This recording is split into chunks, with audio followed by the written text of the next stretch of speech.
Assalamualaikum warahmatullahi wabarakatuh. Salam sejahtera bagi kita semua. Yang saya hormati Ibu Resmanik SPD selaku Guru Bahasa Indonesia serta teman-teman semua yang saya sayangi. Pertama-tama, marilah kita panjatkan puji syukur kehadirat Allah Subhanahu wa Ta'ala karena berkat rahmat dan karunia-Nya kita masih diberikan kesehatan hingga hari ini.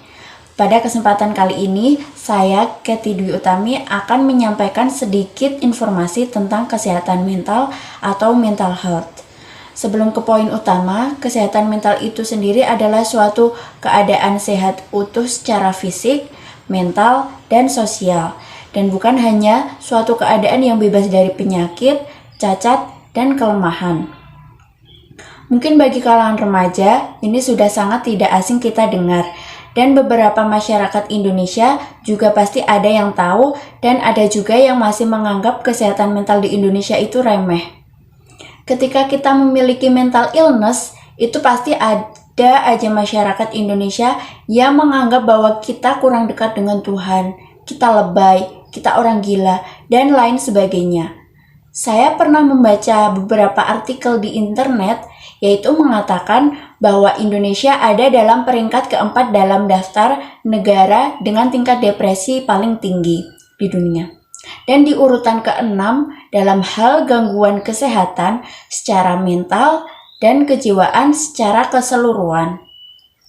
Nah, banyak juga orang-orang yang meng-self-diagnose atau dia mendiagnosa dirinya sendiri, entah itu melewati form atau Google. Sebenarnya itu tidak boleh dilakukan ya teman-teman, karena itu tidak menjamin betul-betul apakah kita mempunyai gangguan kesehatan mental.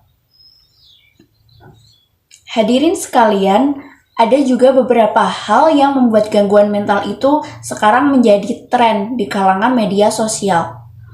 Ada beberapa orang yang berpendapat bahwa gangguan mental itu estetik. Fenomena ini kita bisa sebut dengan romantisasi gangguan mental. Jadi, romantisasi gangguan mental itu adalah penggambaran gangguan mental agar terlihat lebih menarik, juga indah daripada kenyataannya. Kenapa ya bisa terjadi? Yang pertama, karena perubahan zaman. Di media sosial sekarang, banyak sekali edukasi tentang kesehatan mental yang sudah tersebar luas dimanapun. Dan semakin banyak juga orang yang menceritakan kesehatan mentalnya. Lalu yang kedua adalah estetika. Gangguan mental dapat diromantisasi bila dianggap suatu hal yang estetik. Tapi monumental yang tragis namun juga indah dan unik ini harus betul-betul kita hentikan. Karena itu bisa membuat orang yang benar-benar terkena gangguan mental bisa tersinggung atau malah mereka menjadi terganggu akan hal-hal tersebut. Di sini saya akan berbagi satu tips ketika kesehatan mental saya sedang buruk. Saya biasanya melakukan self-talk atau berbicara kepada diri saya sendiri.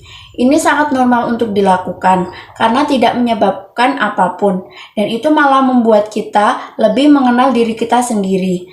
Dan ini bisa dilakukan di mana saja. Mungkin saat kita sedang di depan kaca atau kita sedang perjalanan naik motor sendirian dan lain sebagainya.